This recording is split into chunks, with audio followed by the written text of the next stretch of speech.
when I really want to explore myself and my inner thoughts, then it's important for me to be by myself.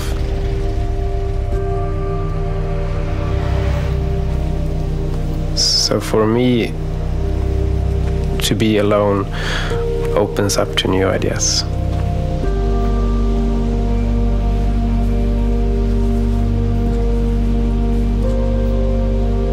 In my work, I'm trying to explore my own fears, and I do it because it makes me less scared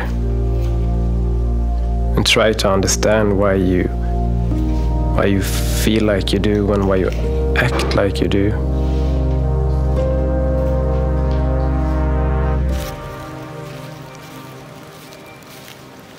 I was always thinking about other things and what I was supposed to do and what I wanted to do or what I should have done.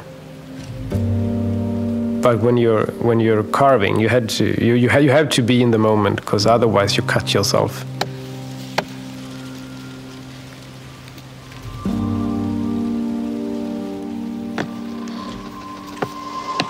I make my spoons really, really tall, so you can reach out to other people and give them what you have. And I want my bowls to be like sharing bowls. So I make them always with at least 2 handles.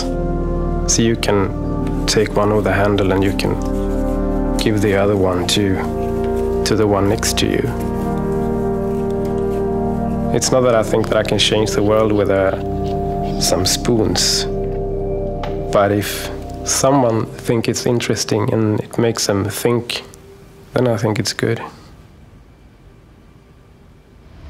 I think I have a good balance in my life, but if I found myself, hopefully not, I hope I will find myself when I'm like 85 and about to die. Because I really want to explore more. So yeah, I would say I'm happy. Yeah.